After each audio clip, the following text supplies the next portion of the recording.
kita sudah tahu firman, tidak mau melakukan. Ini sangat sulit.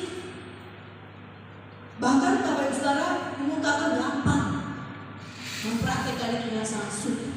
Tetapi lewat saya dan saudara percaya selalu datang kepada Tuhan, lewat kita izinkan Tuhan bekerja dalam hidup saya dan saudara, dipimpin di saya dan saudara, pasti akan bisa. Dia selalu hadir di tengah-tengah kita, memberkati, menguatkan, meneguhkan setiap iman kita. Karena sudah jelas dikatakan bagaimana hidup saya dan saudara mau dibaharui. Hidup saya dan saudara dibaharui dari hari ke hari, dan dikatakan oleh firman Tuhan, lewat firman Tuhan itu bekerja. Lewat firman Tuhan yang selalu ada dalam kehidupan kita, itulah menjadi kekuatan dalam kehidupan kita. Apalagi saat kita selalu beribadah, datang kepada Tuhan, mendengarkan firman Tuhan, memuji-muji Tuhan, disitulah letak kekuatan kita. Makanya Daud juga mengatakan, hanya dekat Allah saja aku tenang, daripada dalam keselamatan. Jika kita semua umat Tuhan yang hadir pada saat ini, jika kita sudah rasakan betapa baiknya Tuhan di dalam hidup kita, bukan cuma hanya baik yang kita terima dari Tuhan, kadang tak baik juga. Tetapi saat firman Tuhan diperdengarkan dalam kehidupan kita, harus kita selalu sungguh-sungguh tetap datang kepada Tuhan. Kenapa Bapak Ibu sudah katakan, dan ia akan menghapus segala air mata dari mata mereka, dan maut tidak akan ada lagi, tidak akan ada lagi perkabungan atau ratap tangis atau duka cita, sebab segala sesuatu yang lama itu telah berlalu. Jika ada firman, ada Roh Kudus, jika kita izinkan karena Allah ada di dalam hidup kita, segala sesuatu akan dijadikan yang baru di dalam setiap kehidupan saya dan saudara. Makanya firman Tuhan kembali mengingatkan dalam kehidupan kita Bapak Saudara, bagaimana saya dan saudara mau hidup digembalakan, dituntun oleh Tuhan lewat firman Tuhan, lewat selalu kita datang beribadah. Maka saat kita mau beribadah, datang kepada Tuhan Bapak Saudara, mulai dari rumah kita siapkan hati. Jika kita datang kepada Tuhan, kita persiapkan hati kita, saat firman disampaikan, diberitakan, selalu kita merasakan mujizat katakan hati. Orang aja mau berpesta, dia beri persiapan, mau pakai baju yang mana, sandal yang mana, sepatu yang mana, mau berapa nekat kasih yang kesawerannya, sudah dipersiapkan. Jauh-jauh hari sudah dipersiapkan. Anak Bapak Ibu, loh, sebentar menjawabnya puji Tuhan. Apalagi kita masuk di dalam kerajaan surga. Ingat, dunia ini tempat kita tempat persinggahan kita. Selalu ada air mata, tangisan, gak ada kekal di dunia ini. Ingat, kita semua penumpang, perantau, pendatang, penumpang. Tidak tempat kita selamanya di dunia ini. Tetapi lewat firman Tuhan yang kita dengarkan, itulah memberikan kita kekuatan Bapak Ibu.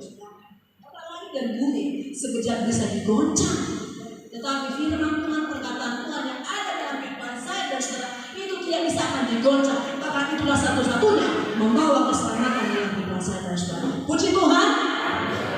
Maka setiap kita datang ibadah perlu persiapan, terutama hati kita. Karena ini bisa terperinci.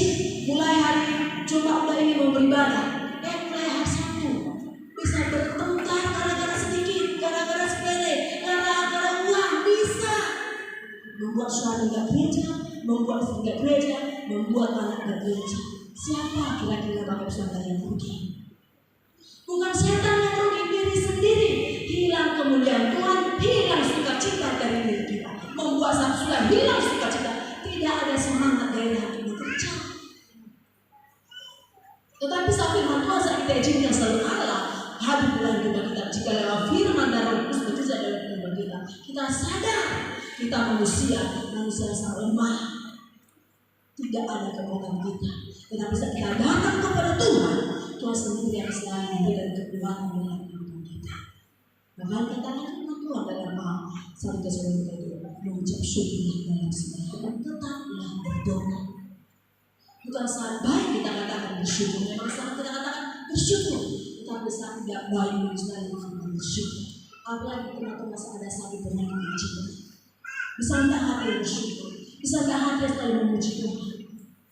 Kalau orang yang senang-senang datang kepada Tuhan memuji Tuhan, itu suatu biasa. Tetapi saat ada ujian, tekanan, masalah yang terhadapkan, masih mampu tak bersyukur, masih mampu tak datang beribadah dirinya daripada kasih Tuhan. Bapak Ibu, saudara kita semua.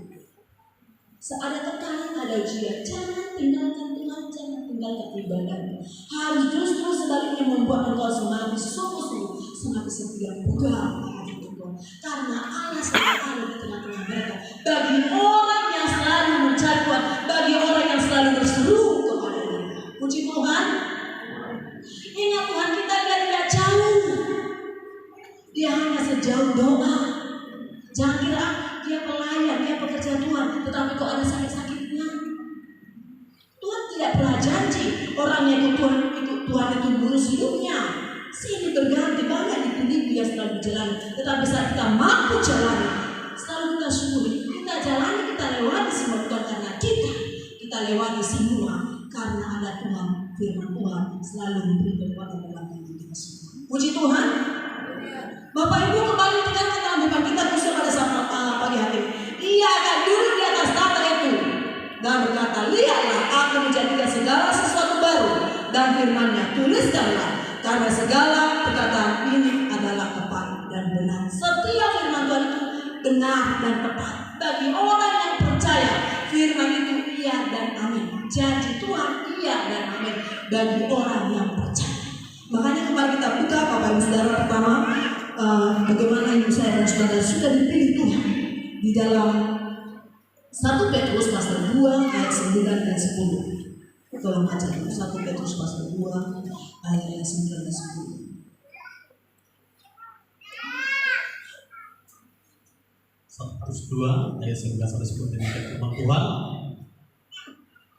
Tetapi kamulah bangsa yang terpilih, imamat yang rajani, bangsa yang kudus, umat kepunyaan Allah sendiri, supaya kamu memberitakan perbuatan-perbuatan yang besar dari Dia yang telah memanggil kamu keluar dari kegelapan kepada terang-Nya yang ajaib. Kamu yang dahulu bukan umat Allah, tetapi yang sekarang telah menjadi umat-Nya, yang dahulu tidak dikasihani, tetapi yang sekarang telah beroleh belas kasihan. Puji Tuhan. Bapak Ibu, inilah kebahagiaan dalam kehidupan saya dan saudara jika kita sudah mengerti firman. Bahwasanya dikatakan, tetapi kamu bangsa yang terpilih, imamat rajani, bangsa yang kudus, umat kepunyaan Allah sendiri.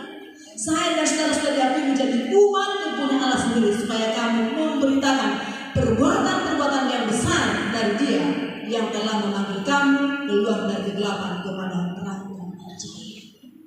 Makanya hidup saya dan saudara-saudara berharga, bernilai di mata Tuhan, karena dulu kita dalam kegelapan, kita sudah diangkat dari kegelapan, dibawa kepada terang yang ajaib. Kita bisa membedakan mana itu baik, mana itu tidak, mana itu baik kerjakan, mana itu tidak baik, jangan dikerjakan. Kita tahu beribadah itu baik, kerjakan. Kita tahu bahwa firman itu baik, kerjakan. Amin Bapak Ibu. Karena sudah jelas dikatakan bahwa saya dan saudara sudah terpilih imamat. Dulu kita tidak dikasihani, tetapi kita sudah beroleh dikasihani kita. Makanya lewat perbuatan Tuhan yang sudah kita rasakan, yang sudah kita nikmati, itulah yang kita beritakan juga bagi banyak orang. Yang sudah kita alami lah yang kita beritakan bagi orang percaya. Bagaimana masalah kita gelap, tidak mau gereja, suka melawan orang tua bagi anak-anak muda-mudi, suka bertak-makan sama bapaknya karena uangnya kurang banyak, kurang beli kasih pulsa. Tetapi saat kau dengarkan firman Tuhan, itu harus berubah. Amin bagi anak kami berubah. Harus melihat keadaan. Firman Tuhan katakan anak-anak harus menghormati, menghargai orang tua yang melahirkanmu, yang membesarkanmu, yang menyekolahkanmu. Bagaimanapun orang tua itu tetap berharga. Orang tua ada dua, orang tua jasmani yang melahirkan kita, orang tua kedua, orang tua rohani yang membawa kita selalu menuju kerajaan Allah. Sama-sama dihargai, dihormati, didoakan. Bersama kerajaan kesehatan kepada itu. Kita semua Bapak Ibu Saudara.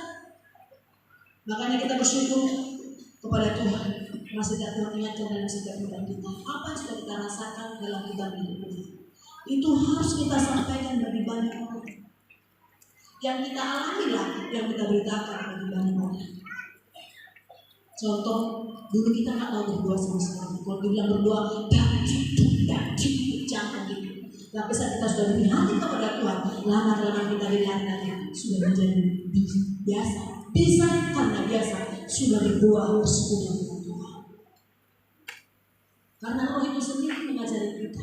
Pada minggu Bapak Saudara ini pasal kecil doa. Kalau berdoa itu dalam hati kita, semua kita sangat hafal, begitu mana. Tetapi saat kita mengeluarkan, hati kita memang bagus, tulus, kadang keluar kadang salah.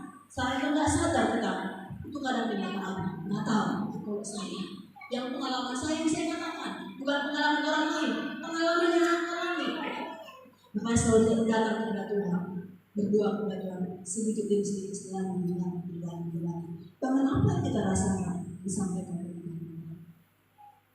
Makanya jadi kita semua orang Tuhan menjadi berkat di mana pun kita berada. Amin Bapak Ibu.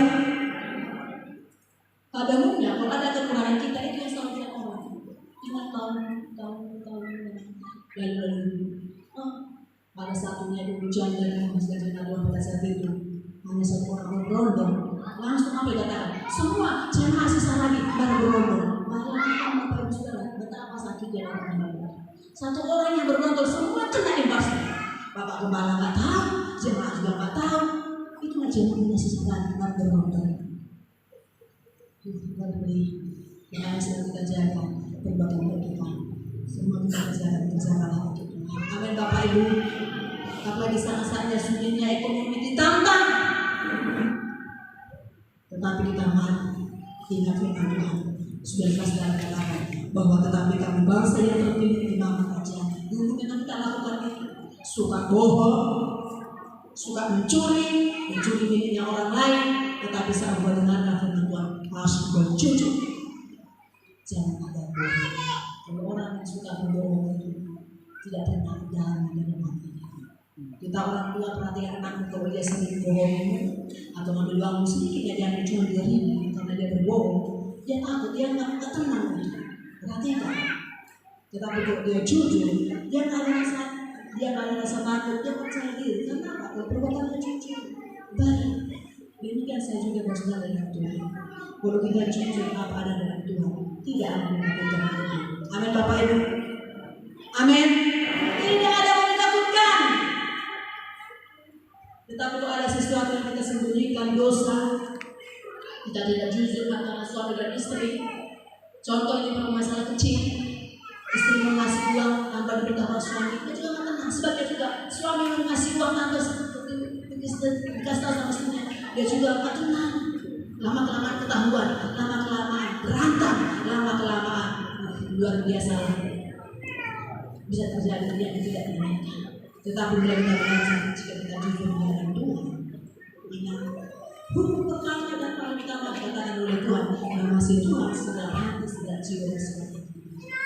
Itu hukum pertama. Kalau orang yang sungguh-sungguh mengasihi Tuhan dengan senang hati jiwa dan mau beribadah kepada Tuhan, maka yang kedua hukum kedua mengasihi sesama seperti sendiri. Pasti tidak mau menyakiti istrinya, pasti tidak mau menyakiti suaminya, pasti tidak mau menyakiti anaknya. Sebab dia juga anak tidak mau akan menyakiti hati kedua orang tuanya. Amin. Anak kami kaum muda, karena apapun ceritanya ini kaum muda juga harus diperjelas oleh firman Tuhan. Tak boleh main-main.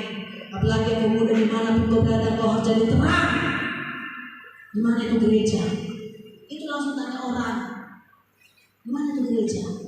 Kalau baik perbuatan, kalau jelek, siapa yang dimalu? Malu Tuhan, malu gereja. Satu orang yang berbuat salah, kena semua impasnya. Bayangkan Bapak Saudara, enggak enak. Hamba Tuhan itu bukan enak bagi diri, sakit. Sorotan kita semua. Bukan cuma kita Tuhan, kita semua pelan-pelan Tuhan, kita semua sedang jemaat Tuhan.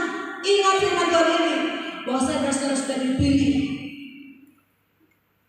Luar biasa punya Tuhan dalam kita. Kalau kita lihat siapalah kita, siapalah kita, tetapi karena Tuhan menghidupkan luar biasa dalam setiap kehidupan kita, Bapak Saudara. Maka setelah kita berdoa, biar Tuhan bicara dalam setiap kehidupan kita.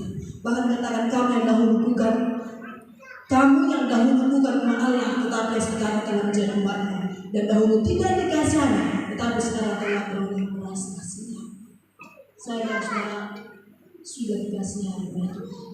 Buktinya dikasihani, buktinya kita bisa datang kepada Tuhan. Allah selalu sesuai dengan kita tahu dan kita Amin Bapak Ibu Saudara. Kita jaga pelan, kita semua umat Tuhan, pelan-pelan imam-imam, bahwa kita semua sudah dipilih Allah. Jaga setiap perbuatan baik kita. Apapun pekerjaan, kerjakan dengan Tuhan.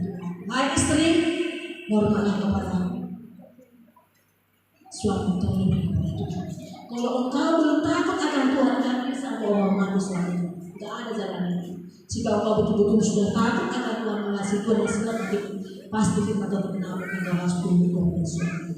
Amin. Ibu-ibu, bapak-bapak, buah ibu sangat berat. Apalagi saya istrinya uangnya paling banyak, penghasilannya paling banyak daripada suaminya, yang dia kurang dihargai suami. Tetapi kalau sudah ada firman Tuhan, istri harus tunduk kepada suami. Amin ibu-ibu. Sebaliknya juga suami harus mengasihi istri. Amin bapak-bapak. Bukan kelebihannya kekasihan, kita kurangnya juga harus bersyukur. Haleluya. Karena ini firman Tuhan katakan tadi jelas, kamu yang dahulu bukan Allah, tetapi sekarang telah menjadi umatnya. Yang dahulu tidak dikasihi, tetapi yang sekarang telah beroleh belas kasihan. Saya dan saudara sudah dikasihi Tuhan apa adanya kita. Kita semua ciptaan Tuhan yang cipta yang sangat mulia. Makanya harus kita jaga semua. Jangan suka berbuat dosa. Jauhkan itu. Tetapi pada saat yang kami kembali menjaga kepada firman Tuhan kita, bahwa kita sudah diberi Tuhan. Nama Raja bangsa keturunan bagaimana keturunan.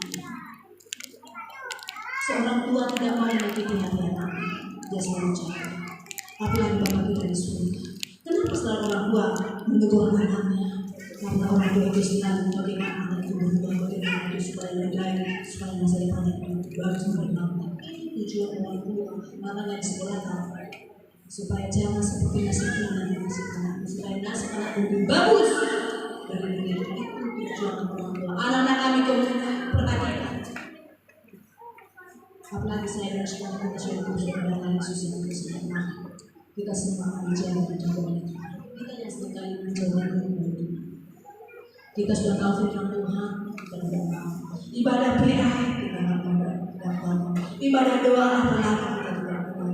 Tetapi Bapak Ibu Saudara, kita rasakan bersama dengan Tuhan. Saat kita sudah beribadah mendengarkan firman Tuhan, memberi puji-pujian dalam ibadah kita kepada Tuhan. Semua peluang dalam hidup ini. Tetapi itu harus dirasakan, harus dikerjakan. Kita akan melihat bagaimana Tuhan berkarya bekerja dalam setiap kehidupan kita. Bahkan sampai bisa dikatakan bagaimana iman saya dan saudara bisa dilihat oleh orang lain. Kalau Tuhan membaca dulu kembali di dalam 2 Korintus pasal 3 ayat 3. 2 Korintus pasal 3 ayat 3. Demikian firman Tuhan. 2 Korintus pasal 3. Ya. Karena telah ternyata bahwa kamu adalah surat Kristus yang ditulis oleh pelayanan kami, ditulis bukan dengan tinta, tetapi dengan roh dari Allah yang hidup, bukan para lolo batu, melainkan para lolo daging yang di dalam hati manusia. Puji Tuhan, firman Tuhan itu melekat sampai di dalam hati, bahkan kita menjadi suratan Kristus. Kalau ayat 2 tolong baca dulu. Kamu adalah surat pujian kami yang tertulis dalam hati kami dan yang dikenal dan yang dapat dibaca oleh semua orang. Puji Tuhan, Bapak Ibu Saudara, kita semua umat Tuhan bisa dibaca orang lewat firman Tuhan yang sudah ada dalam kehidupan kita. Kalau kita suka bohong, orang lain juga lihat. Tetapi kalau hati kita hati yang jujur, orang lain juga lihat. Tetapi firman Tuhan itu mengingatkan kepada kita bagaimana kita semua umat Tuhan menjadi kebenaran Allah. Ini Rasul Paulus juga mengingatkan saya jangan Tuhan ada di Korintus bahwa jangan Tuhan itu juga bisa dibaca orang lain. Bukan cuma mereka, kita semua yang ada pada saat itu. Kita sama-sama baca 2 Korintus pasal 3 ayat 2. Sama-sama kita baca 2, 3 ya. Kamu adalah surat pujian kami yang tertulis dalam hati kami dan yang benar dan yang dapat dibaca Ayat 3, karena telah nyata bahwa kamu adalah surat Kristus yang ditulis oleh pelayan kami, ditulis bukan dengan tinta, tetapi dengan roh dari Allah yang hidup, bukan dari Allah, melainkan dari roh yang hidup dalam hati. Puji Tuhan. Ini kebanggaan saya dan saudara sekalian, kita sudah menerima Yesus dalam juru selamat kita. Suratan firman Tuhan itu tinggal di dalam hati kita. Makanya kalau sudah hati kita tinggal di dalam hati saya dan saudara itu firman, tidak bisa hati kita ini selalu bekerja di dalam kekuatan firman Tuhan, selalu melakukan yang baik, mampu Tuhan bahkan mampu menyenangkan sesuatu. Karena itu sudah jelas kamu adalah menjadi suratan Kristus. Firman Tuhan itu kita beritakan lewat setiap perbuatan kita. Jika kita semua harus melakukan perbuatan yang baik dengan Tuhan, baik berdoa, baik berminggu, baik pemuda remaja, alangkah indahnya bahagia hidup. Jika kita semua disurati oleh Kristus, jika kita semua sudah mendengarkan firman, melakukan firman Tuhan, selalu memikirkan hal yang positif, memikirkan hal yang baik, menyenangkan hati Tuhan, pasti perbuatan kita itu juga selalu memberikan mujizat tadi. Khususnya tentang yang tidak bisa dikerjakan oleh manusia, Tuhan akan kerjakan keindahan hidup. Amin Bapak Ibu. Sekalipun kita dulu kasar, kejam, tetapi saat kita sudah dikerjakan oleh firman Tuhan, selalu diberikan Tuhan roh kelemahan, roh mengasihi. Karena saya dan saudara dikasihi oleh Tuhan, bahkan itu juga diperbaiki dan berkata, karena itu sudah selesai. Karena telah ternyata dalam diri kita semua saudara, jika ada yang firman bekerja dalam diri kita. Makanya katakan dalam Wahyu itu sudah jelas, segala sesuatu yang baik. Bagaimana untuk mendapat baru, kita harus berubah. Dulu kita datang kepada Tuhan, dulu kita sangat malas di gereja. Dulu datang kepada Tuhan, mau datang hujan, datang ibadah. Besok alasan bilang, kenapa datang gereja hujan? Ya, ibadah kau sampai lebih mampu. Tuhan datanglah hujan, jangan ibadah. Besok pada datang ke toko tanya hujan. Itulah namanya manusia. Tetapi jika hati saya dengan sungguh-sungguh datang kepada Tuhan, selalu katakan Tuhan berkati dengan cuaca. Kami beribadah yang juga pasti akan diberkati oleh Tuhan. Amin Bapak Ibu. Itu tergantung hati. Tetapi kalau tidak ada hati kita, masih lemah dari lemah mingguan, masih lemah mingguan, masih beribadah. Siapa yang beribadah sekarang? Di akhir-akhir sekarang ini harus kita sungguh-sungguh datang kepada Tuhan. Lihat, perhatikan lewat televisi yang kita dengar. Hidup ini tidak ada yang dibangga-banggakan lagi, tetapi kita harus bangga bersyukur jika kita mengenal kasih Tuhan dalam kehidupan kita. Amin Bapak Ibu. Itu kekuatan kita hari terakhir, hari sekarang. Bukankah butuh segala sesuatu? Butuh makan, butuh pakaian, butuh yang sangat. Tetapi ibadah kita, hubungan kita dengan Tuhan jangan sampai kendor. Dalam Roma itu sudah jelas dikatakan Bapak Ibu, biarlah roh menyala-nyala layar Tuhan selagi ada Tuhan berikan waktu kesempatan untuk kita Bapak Ibu. Mari kita sungguh-sungguh datang kepada Tuhan. Saat ada keluh kesah dalam hidup kita, saat kita berdoa, saat kita panggil, oh Tuhan tolong aku, pasti ada kelemahan dari hidup kita. Karena seringkali kita jual mahal, sudah kita susah, kita tidak datang kepada Tuhan, kita pakai kekuatan kita pakai pikiran kita. Apa yang kita dapat? Tidak ada yang kita dapat. Malah yang dapat apa? Semakin kita temukan berkata. Tetapi lewat firman Tuhan yang kita dengar pada saat itu, Bapak Saudara kita berdoa. Kalau kita semua menjadi pelayan umat Allah kepada Allah. Izinkan saya dan saudara semoga kita dapat dikerjakan oleh firman dan Roh Kudus. Amin Bapak Ibu.